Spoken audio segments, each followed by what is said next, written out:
The first thing I felt was the cold. Not the kind that simply makes you shiver. This cold felt alive. It slipped beneath every layer of my clothes until even breathing became painful, as if the wind itself carried thousands of tiny shards of ice. Slowly, I forced my eyes open. Above me, snow whirled across a sky without color. The storm had swallowed everything. There were no trees, no roads, no footprints, only an endless white wilderness stretching farther than I could see. Yesterday, I remembered walking beneath a blazing desert sun. Warm sand crunched beneath my boots, and the air shimmered with heat. Today, that world was gone. Somehow, I had awakened in a land where winter ruled without mercy. I pushed myself upright, my body trembling with every movement. Snow slid from my cloak as the freezing wind wrapped around me once again. For a long moment, I simply stood there, staring into the endless white, wondering where this strange journey had carried me next. One slow step. Then another.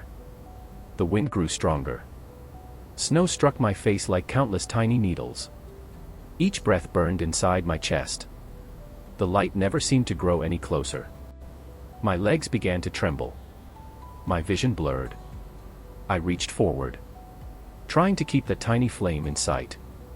Then my knees gave way. I collapsed into the snow. The cold no longer felt sharp. It felt strangely quiet. The wind faded. The white sky slowly dissolved into darkness. And before I could take another breath, everything went black.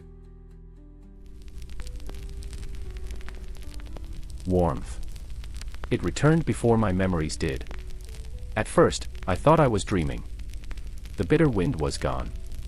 The endless white had disappeared. In its place came the gentle crackling of burning wood, and the soft scent of smoke drifting through the room. I slowly opened my eyes. Above me was a ceiling of dark timber, blackened by years of fire and winter. My frozen cloak had been laid beside the hearth to dry. Someone had brought me here. I still didn't know where I was. But for the first time since opening this new page of my journal, I no longer felt alone. A gentle warmth spread slowly through my hands. The kind of warmth that only feels precious after believing you might never feel it again. I listened quietly. The soft crackle of burning wood. The steady hiss of water simmering above the fire. Every sound seemed to whisper the same simple message. You are safe now. Outside, the winter storm still howled beyond the wooden walls. Snow continued to fall without mercy. Yet inside this humble home, the fire never seemed to lose its warmth. I stretched my hands a little closer to the flames.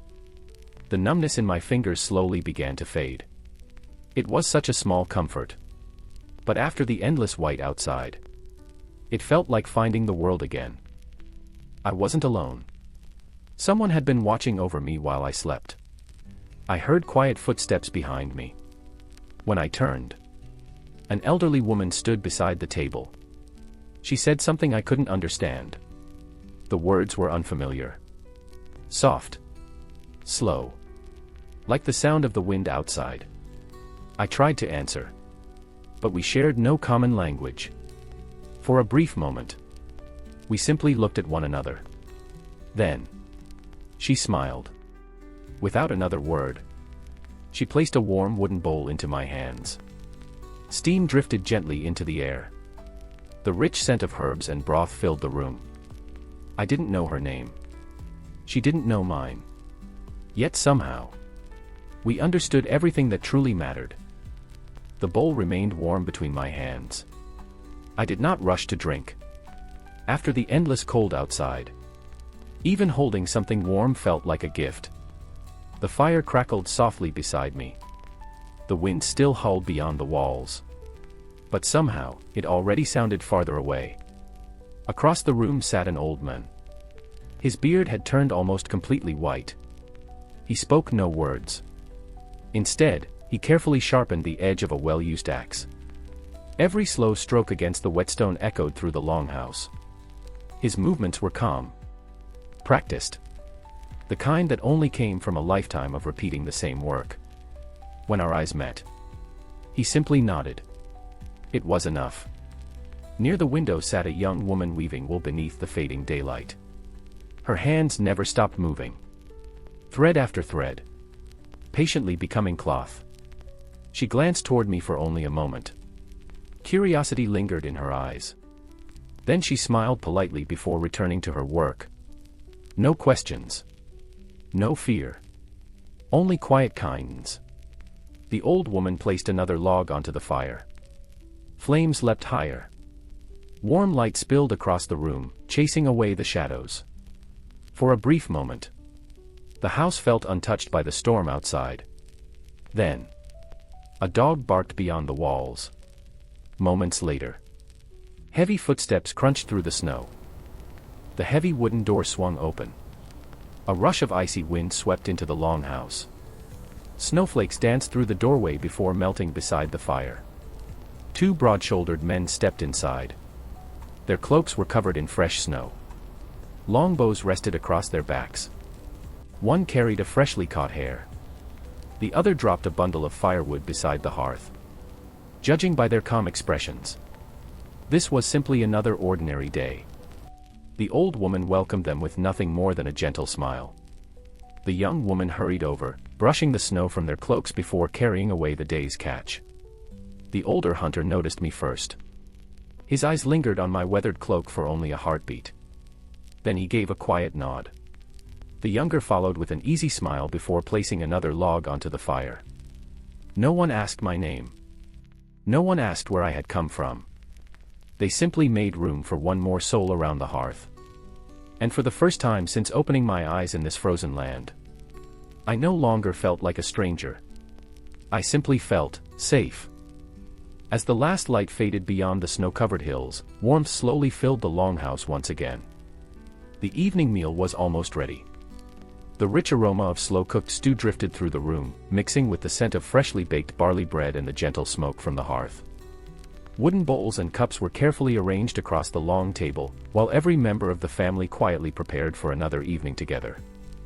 Soon, everyone gathered around the table. The elder of the house looked toward me with a welcoming smile before gently pulling out the empty seat beside him. With a simple gesture of his hand, he invited me to join them. There was no hesitation. No awkward silence. It felt as though they had already decided that, for tonight at least, I was one of them. I smiled, thanked him with a respectful nod, and took my place beside the family. The meal began almost immediately. Warm bowls of stew were passed around the table. Fresh bread moved from one pair of hands to another. The fire crackled softly while conversations flowed with easy laughter. Although I could not understand every word they spoke, I found myself understanding their joy. The two brothers laughed as they recalled stories from the day's work, occasionally teasing one another until even their parents smiled. Their sister quietly refilled everyone's bowls before finally sitting down to enjoy her own meal. Before I realized it, I was smiling too. There was something strangely comforting about watching a family simply enjoy each other's company. No grand celebration. No special occasion. Just another ordinary evening shared with the people they loved. Then the elder slowly raised his wooden cup. One by one, the others followed.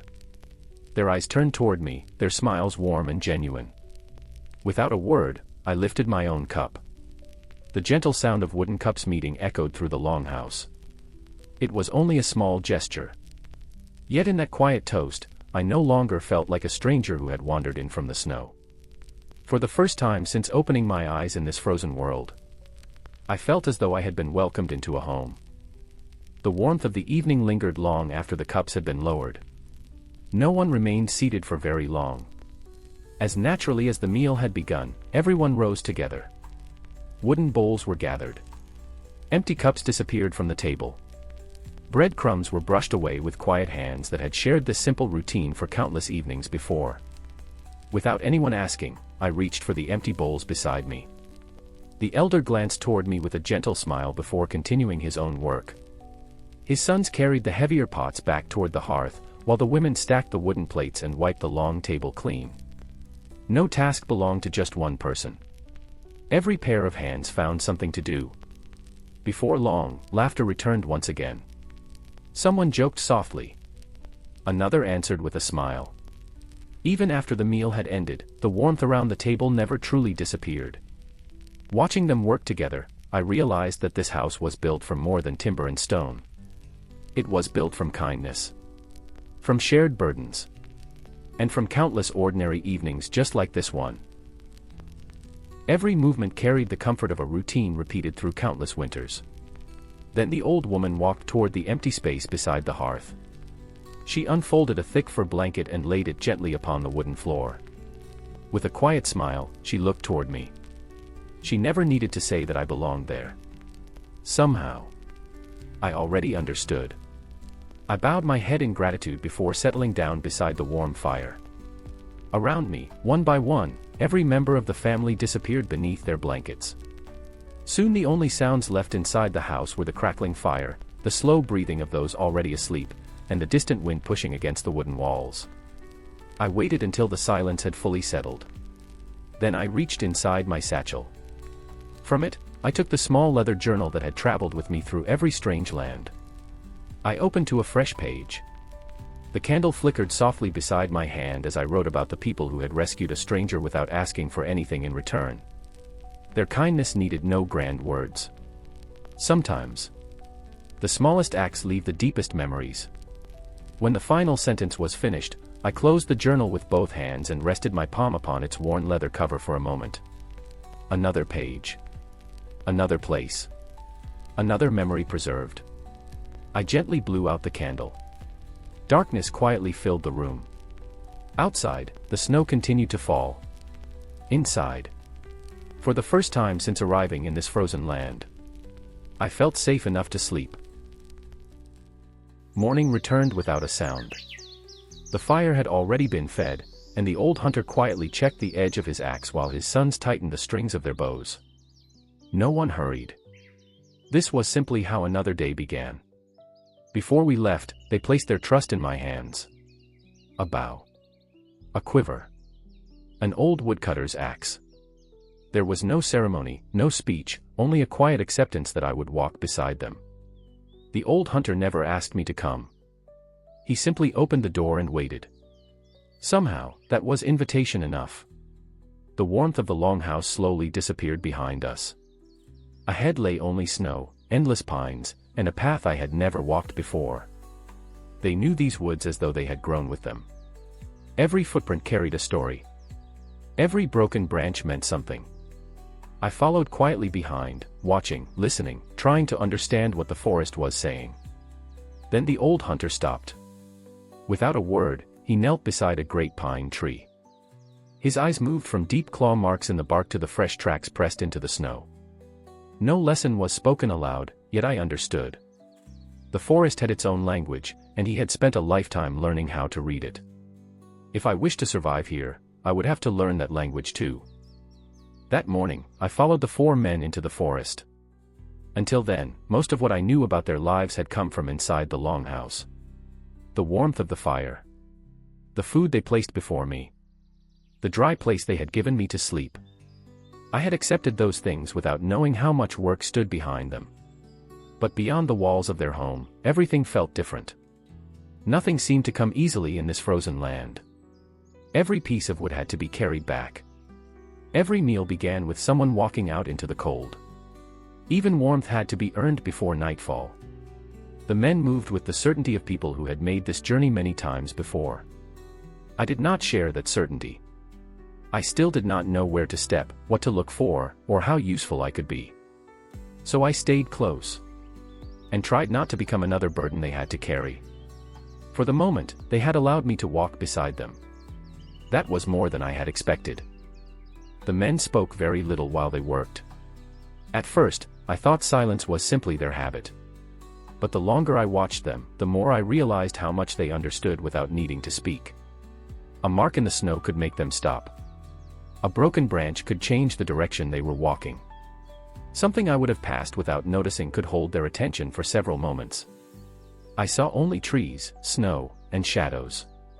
They saw paths, weather, animals, and signs of what had passed through the forest before us. It felt as though the land was speaking quietly. And I was the only one who could not understand it. I had assumed survival here depended mostly on strength.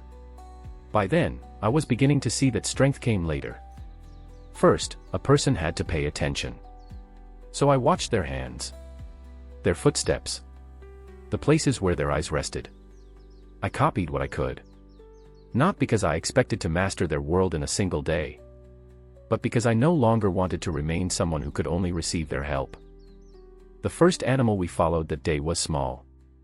I remember wondering why 4 experienced hunters would give so much attention to a single rabbit. To me, it seemed like very little. But none of them treated it that way. They slowed their steps. They watched the wind. They waited without impatience, as though the smallest mistake could undo all the effort that had brought us there. That was when I began to understand something about hunger in this land. A meal did not become unimportant simply because it was small. Nothing that could feed a family was taken lightly. I tried to follow their movements, but I was still too quick in some moments, and too slow in others. More than once, one of the sons glanced toward me before quietly showing me where to stand. There was no frustration in it. Only the expectation that I would watch, remember, and do better the next time. The hunt taught me less about taking an animal than I had expected. What stayed with me was the patience. Each man trusted the others to remain still, to wait, and not to ruin the chance for everyone. For the first time that morning, I was not merely following them through the forest. I was trying to move as part of the group. The rabbit was only the beginning of the day's work. Instead of turning home, the men moved deeper among the trees and began searching the ground beneath the snow. At first, I did not know what they hoped to find. Then I saw their hands returning with small things I would have walked past without noticing. Roots hidden beneath the frozen earth. Winter herbs growing close to the stones. And the few plants that had survived beneath the shelter of the trees. Nothing they gathered seemed important on its own. Yet each piece was carefully kept. I was beginning to understand that a family here did not survive because of one successful hunt. They survived by noticing every useful thing the land was willing to give. When we had gathered what we could, the axes came out. The work became heavier then. Branches were cut. Wood was divided into pieces small enough to carry. I tried to follow the rhythm of the others, though my arms tired long before theirs did. Still, no one asked me to stop. They left space for me among them and allowed me to work at my own pace. By the time the light had begun to change, the herbs had been stored, the wood had been stacked, and several bundles had been tied tightly for the journey home. Looking at everything we had collected, I finally understood something I had missed the night before. The warmth inside their home did not begin with the fire. It began out here. With patient hands gathering one small necessity after another. When the bundles were ready, each man lifted what he could carry. By then, my arms were already tired from the work. For a moment, I considered taking something smaller. Something that would allow me to keep pace without slowing the others down. But the thought did not sit well with me. Since arriving at their home, I had eaten their food, slept beneath their roof, and warmed myself beside what they had gathered with their own hands. I had received more from them than I could return. So I took one of the bundles. The weight settled heavily across my shoulders. It was awkward at first. The rope pressed against my cloak, and every uneven step made the wood shift behind me. The others carried their loads with the ease of long practice. I could not. Still. For the first time that day, I was not simply watching how they survived. I was carrying a small part of it with them. No one praised me. No one needed to. They continued forward and allowed me to remain among them. That simple acceptance meant more than any words could have. Until then, I had thought being useful required knowledge I did not yet possess. Perhaps sometimes it begins with something much simpler. Seeing that a burden must be carried, and choosing not to leave it for someone else. We had not gone far before something changed. I did not notice it in the trees, or in the snow. I noticed it in the men. The ease left their movements. The familiar rhythm that had carried us through the day suddenly disappeared. A few moments earlier, I had been thinking only about the weight on my shoulders and the distance back to the longhouse. Then everyone became still. That silence was different from the quiet we had used while hunting the rabbit. Before, silence had been something they chose. This time, it seemed to have been forced upon us. I searched the forest for whatever had caught their attention. But all I could see were the same dark trunks, the same stretches of snow, and the same shadows lying between them. The land had spent the entire day speaking in signs I could not yet understand. Now it was warning us. And once again, I was the last to hear it. But I had learned enough to trust the people beside me. If they had stopped, I would stop. If they were watching the forest, I would watch with them. That morning, I had followed because I knew nothing. In that moment, I followed because I had begun to trust what they knew. For several moments, I saw nothing. Then one of the shadows between the trees moved. The bear stepped into view so quietly that its size felt almost impossible. I had expected danger to announce itself with noise. Instead, it simply appeared, as though it had always been standing there, watching us from beyond the reach of the light. The distance between us was much smaller than I wanted it to be. I remember looking toward the others, waiting to see what men more experienced than me would do. None of them ran. But the way they held themselves had changed. Their bodies were tense. Their attention fixed entirely on the animal before us. Until that moment, the forest had seemed difficult but generous. It had given us food, herbs, wood for the fire. Now I was seeing the other side of it. The same land that kept the family alive also held creatures strong enough to end a life within moments. The bear did not look angry. That frightened me more. There was no hatred in its eyes. No reason I could understand. It was simply there. Powerful, watchful, and completely beyond our control. For the first time that day, I stopped thinking about whether I was useful. I thought only about how far we were from the longhouse. And how easily one of us might never see it again. The bear moved before any of us were ready. One moment, it stood among the trees. The next, it was charging straight toward us. There was no time to remember what I had learned. No time to watch the others and follow their example. The distance disappeared far too quickly. I heard the men shouting beside me. I saw them reach for their weapons.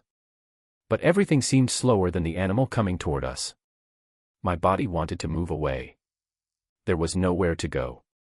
Behind me were the men who had brought me into the forest.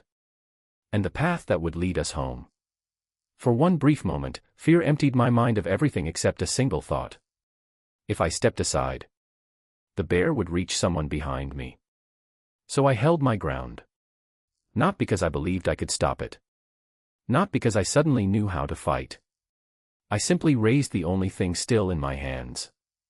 And waited for the impact. The impact nearly tore the bow from my hands. For a moment, I felt nothing but the weight of the animal driving against me. Then I heard the wood begin to strain. The bow had been made to send an arrow across a distance. Not to hold back the jaws of a bear. Yet somehow, it remained between us. Its teeth closed around the wood only a breath away from my face. My arms shook under the force. My boots slipped against the frozen ground. I knew I could not hold it for long. There was no courage in that moment. Only fear. And the desperate need to keep the bow from breaking. But those few seconds changed something. The bear could no longer rush past me. And the men beside me finally had the opening they needed. I had spent the day trying to follow their movements. Now, for the first time, they were moving because I had given them a chance. I remember the sounds more clearly than the movements. The wood straining between the bear's jaws. The sharp release of a bowstring. Then the heavy impact of an arrow striking somewhere above me. Another followed almost immediately. The bear turned toward the attack, and for the first time since it had reached me, its full weight shifted away. I fell backward into the snow. Gasping for air. No one called out a plan. There was no time to make one. The old man and his sons were already moving. One arrow forced the animal to turn. Another kept it from charging forward again. Each man seemed to understand what the others needed without saying a word. I reached for the axe at my side. My hands were shaking badly enough that I nearly lost my grip. For one brief moment, I remained on the ground. watching the bear rise above us despite everything that had already struck it. Then I saw how close it still was to the men beside me. So I forced myself back onto my feet. I moved around its right side while its attention remained fixed on the arrows coming from the other direction. It was not courage that carried me forward. There was no time to feel courageous. I simply saw an opening. And understood that it would not remain there for long. I gripped the axe with both hands and swung. The force of the blow traveled through the wooden handle and into my shoulders. Snow scattered beneath the animal's feet. Its roar seemed to pass through the trees and shake the cold air around us. Then another arrow struck. And another. For those few moments, none of us fought alone. Each attack created time for the next. Each man held his ground so another could move.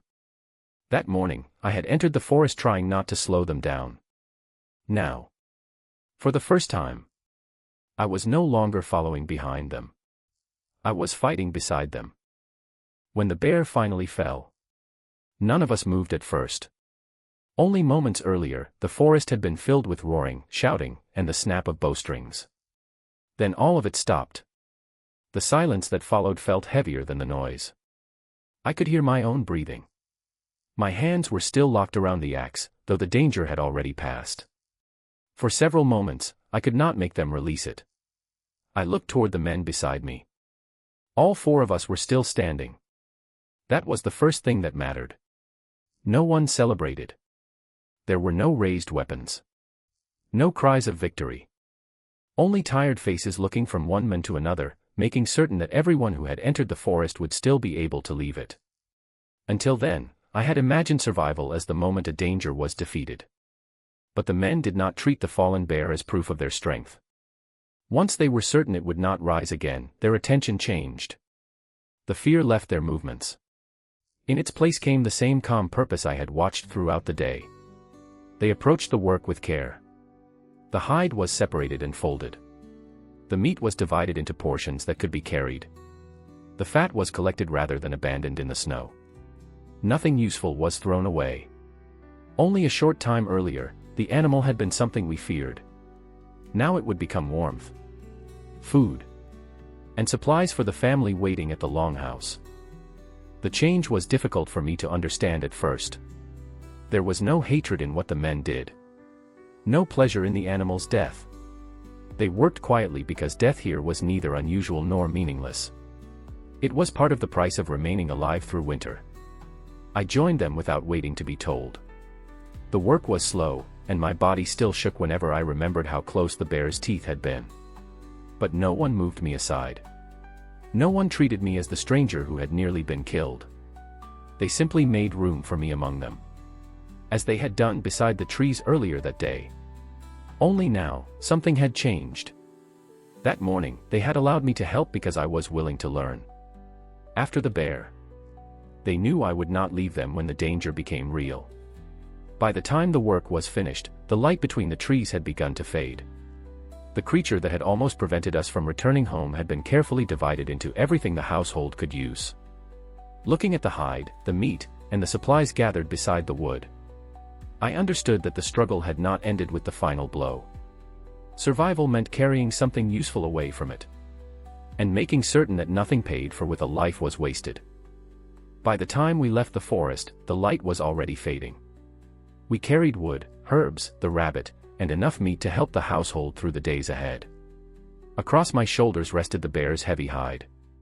My arms ached, and my hands still trembled from the fight. But I was glad to carry it. That morning, I had entered the forest afraid I would become another burden. Now I was bringing something useful back to the people who had sheltered me. We spoke little as we followed the path home. No one needed to explain what had changed between us. Trust rarely arrives through words. Sometimes it is formed through shared work, through danger faced together, and through the weight others allow you to carry beside them. When the trees began to thin, I thought about how differently I had walked this path that morning. Then, I had merely followed them. Now, I was returning with them. By the time we left the forest behind, daylight had almost disappeared. No one spoke. Not because there was nothing to say, but because the day had already taken everything it could from us. The only sounds left were the slow crunch of boots pressing into fresh snow, the quiet creak of leather straps, and the occasional clink of tools swaying with each step. Each of us carried something home. Firewood. Game. Bundles of herbs gathered beneath the trees. Across my shoulders rested the heavy hide of the bear we had faced only hours before. It was strange. When I first entered that forest, every step had felt uncertain. I had watched the others carefully, afraid of slowing them down or making the wrong move. Now my footsteps simply fell into rhythm beside theirs. No one asked me to keep up. No one looked back to see whether I was still following.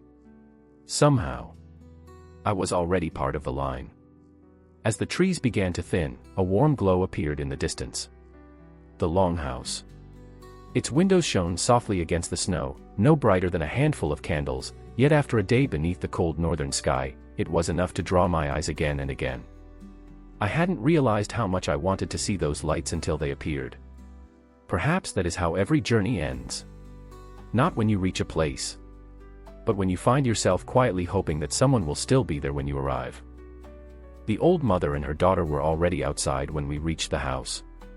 Perhaps they had heard our footsteps long before we came into view. Or perhaps this was simply what they always did whenever the hunters were due to return before nightfall. I never asked. Some things don't need explaining. The old man stepped forward first. His wife smiled with the quiet relief of someone who had counted the hours without ever looking at the sky. She didn't rush toward him. She simply reached out and rested a hand on his arm for a brief moment. That single gesture somehow said more than words ever could. The daughter stood a little behind her, her eyes moving from one familiar face to the next. Then they settled on me. For a heartbeat. Neither of us moved. I still wasn't sure what I was to them. A traveler. A guest. Or merely a stranger who had happened to survive another day. Then she smiled. It wasn't the polite smile reserved for visitors, nor the curious smile of someone studying a stranger. It was small. Almost shy. The kind of smile people give without thinking. The kind that makes you realize they no longer feel the need to question why you're there. No one invited me inside. No one needed to.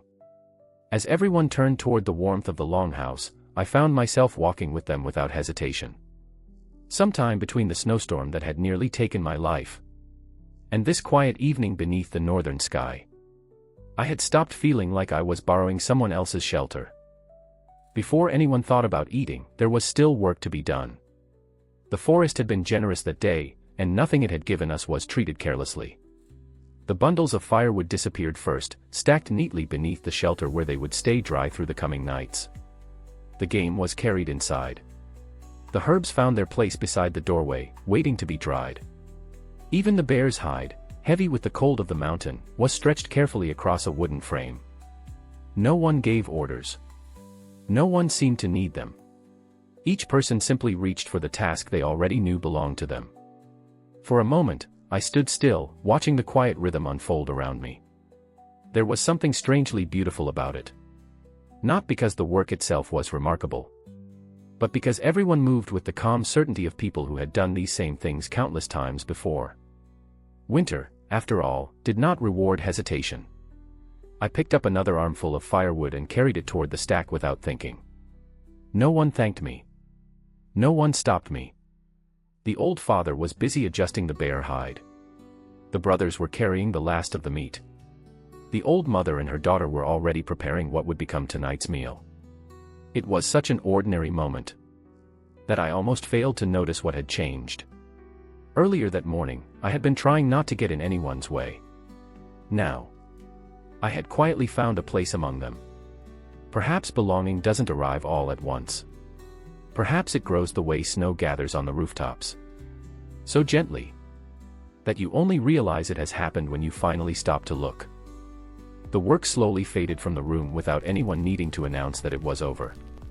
One by one, familiar movements replaced the weight of the day. The old mother and her daughter began preparing the evening meal while the rest of us quietly drifted away from the tasks outside. No one hurried. There was no feeling that time had to be chased. Everything seemed to happen at the pace this house had always known. I found myself watching them for longer than I realized. Not because preparing a meal was something unusual, but because it reminded me how easily people can understand one another after sharing the same life for many years. A bowl appeared before it was needed. A knife changed hands without a word. One reached for the fire while the other had already begun preparing what came next. There was no discussion. Only habit. The kind that isn't learned in a single day.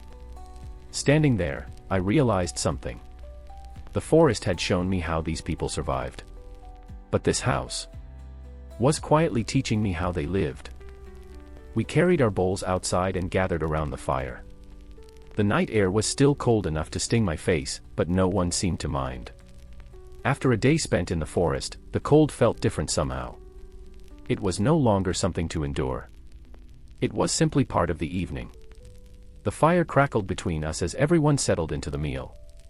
The smell of roasted meat drifted through the air, mixing with fresh bread, warm soup, and the smoke of burning wood. For the first time since sunrise, there was nothing left to do.